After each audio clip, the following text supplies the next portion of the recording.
Hey guys, it's Banter, and welcome back to my third YouTube video ever. Tonight is Christmas, or now it's December 26th, and I am wine drunk, I am happy as a clam, and the finale of Heated Rivalry just came out, so let's talk about it on this merry, very merry holiday, and let's get into it, because I have a lot of thoughts. Wow. I can't believe this show is over. This season of Heated Rivalry came out end of November, around Thanksgiving, and I watched it for the first time on my family vacation. And when I went into Heated Rivalry, I was like, sure. I'm open to the idea. Conceptually, two gay hockey players. I'm in. I'm basically celibate myself. Story for another day. Let me tap in. Let me get my zhuzh back. Let me get my spark back, right? This show starts, bam, I'm immediately hooked. Little did I realize how invested I would be in these characters and how much I would care about Hudson, Shane, no, those are the same person, Hudson, Connor, Ilya, Shane, like these are my boys. This is sisterhood, this is family. Like I care about them so deeply. And I think the best place to start this finale is with the fact that it was very clear, based off the direction of episode 6, that they did not believe there would be a season 2 because we have wrapped everything in episode 6 into a nice little bow. Shane is outed kind of by his father, who's being nosy and showing up to the house when he shouldn't be there, and the glass cottage, which, mind you, is not very privacy evoking. So you have Shane's father showing up to the house, pulling it out of the driveway, being like, oh my god, my boy's a bottom, what the hell do we do now? The fucking Ilya Shane collaboration of it all, going to his parents' house, coming out, calling each other boyfriend, finding acceptance and forgiveness, the mother, having the conversation with Shane outside, all of it was meticulously beautiful. I sobbed. My face is, I had to dab my face before recording this video. I sobbed like a motherfucker. And my uncle, who's visiting town, who was watching it with my sister and I, literally came over. He's like, give me a hug, like a bear hug. He's like, I know this is hitting close to home. Like, I get it. We love you. We're so proud of you. I'm like, girl, back off. Intimacy is too much for me. I'm good. But seriously, though, like, it did strike a chord. Like, ooh, who's texting me? Someone's texting me. My friend, my girlfriend, not a guy. My uncle came up to me. My sister was like, oh my god, are you good? I'm like, I'm good, guys. But for them, it evoked such a strong reaction as well. And I couldn't stop thinking about how it reminded me of my own personal life when I first came out, or when I first kind of started telling people about how scary it is to cross the hump of being like, this is who I am, I feel exposed, I tried otherwise, I tried everything in the book to try to be straight, I can't do it, this is who I am, do you accept me as I am for who I am? And the people in your life looking at you and saying yes or no. And thankfully for me, they said yes, but it was so scary, and I'm so grateful. And this episode evoked that within me, and it clearly evoked that within my uncle and twin sister who I watched the episode with. But on to my main point of what I'm getting at here is we got such a fulfilling conclusion with Ilya and Shane, because I'm assuming Jacob and the entire crew behind the show did not think it would have the popularity that it has.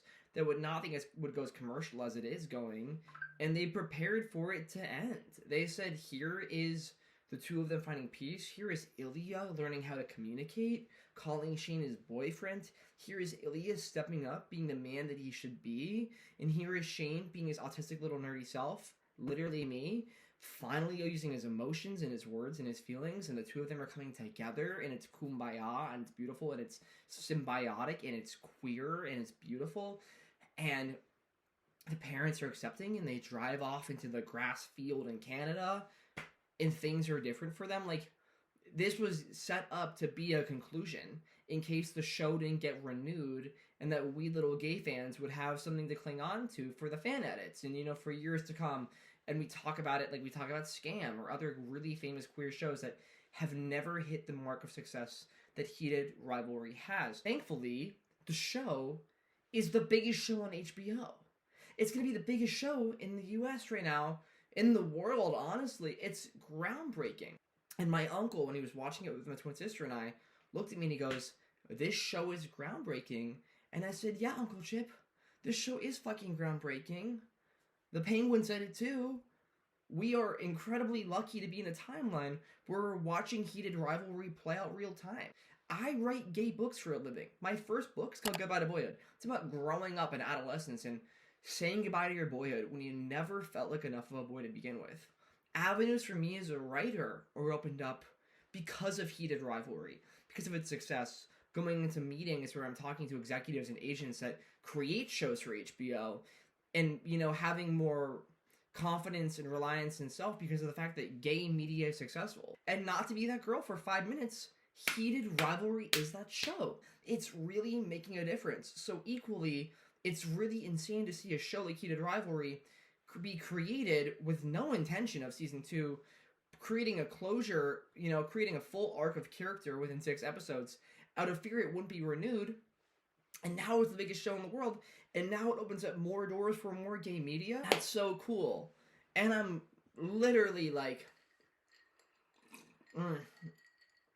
wow, this is so good. It's really cool that we are all part of this community, this fandom together, that we have this, that we're talking about heated rivalry and we're so passionate about it. This has been such an amazing experience for everybody involved. And I'm grateful for a show like Heated Rivalry bringing us together. And it makes me even more proud of the fact that the show is not set up for more than 1 season. The door was left open. But this low-budget Canadian show was not intending on a 2nd season. It makes me proud of the fact that we're all watching this low-budget shit, and more is to come, and now they're going to finally be appreciated for what they deserve to be appreciated for. Now onto the matter of Ilya himself. His character arc in this episode, while it's quick and it's sudden and it's sharp, I'm okay with that because of the fact that we've literally been edged this entire season. Shane and Ilya, no communication up until like episode 4 or 5. None. Until Tune Them Out, we got literally nothing. And so I'm okay with the fact that we're jumping to boyfriends, meeting the parents, we're jumping to we're in love with each other and being open about it because we've been waiting for it. We're impatient people. We're pigs in a trough. Or a trough, I don't know the word. We're pigs. We're gay people. We want more. We're hungry for more. We are the pigs. And not to be impatient, but I'm appreciative of the fact that they understand that we're piggies. And so they're like, fine, take your slop. And it's not slop. It's beautiful poetry. It's art. It's so well written. But God forbid, God bless, like, we got something in this episode. Like, oh, it's been we've been working for it. Mind you, I've just been watching this show like a consumer, but we've been working for it. We've been fighting for it. It's either queer tragedy or it's rainbows and confetti, and finding the nuance of the two is not easy within queer media, and I'm happy Heated Rivalry found that nuance, where it touched upon being proud within the mother-son dynamic, but it also touched upon, the shame that comes with being scared to tell your own truth. Those scenes were so special. And before I end this video, I just have to say, the dynamic of the banter between Ilya and Shane in the beginning of the episode with the bellboy in the hotel in the ensuite bathroom, it felt so personal to me. It brought me back. I haven't dated in a minute. I'm dating again. I'm single. I've never been in love. I've loved people. But, I'm going on 2 years now of, having a few dates that were just like that. It was a situationship. It was brief. But it was so visceral, and it was so reliant on such heavy banter that it felt like poetry. We just tossed back at each other. It was like water. And this episode, that scene really took me back to that because it's so gay, 1, but 2, it's really real. Us gay people love a good dynamic. We love a good hotel bellboy clientele situation as role play. Not that I'm speaking for myself.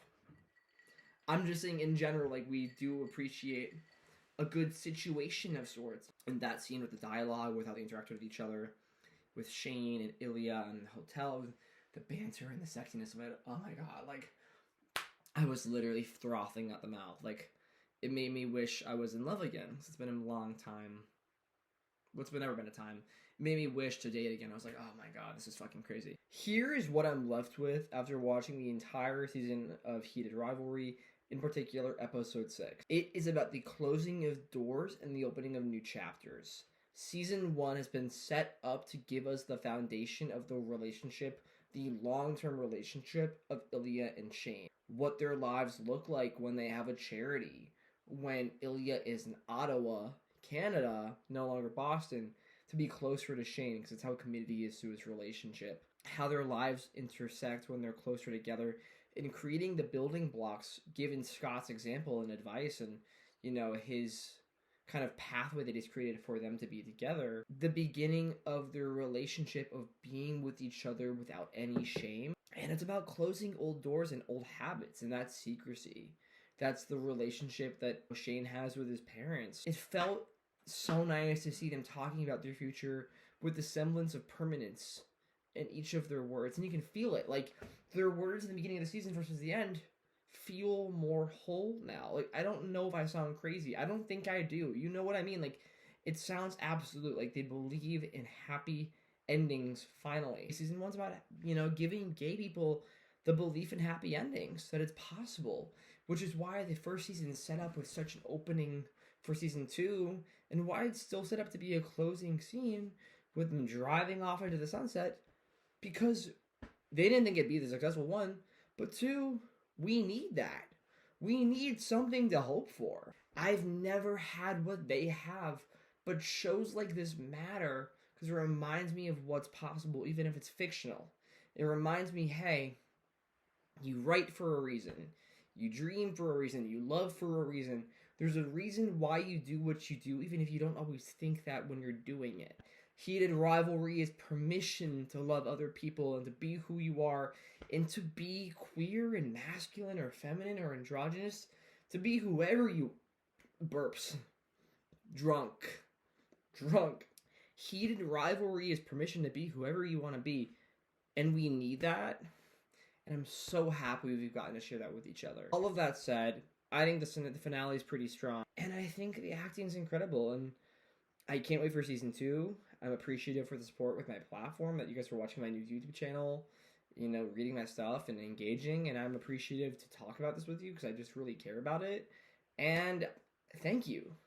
Thanks for watching these YouTube videos. Subscribe for more videos about TV or film or whatever it may be. Follow me on socials at @Thomas, and I will see you in the next one. I can't wait to hear your thoughts, and have a good night, everybody. Take care.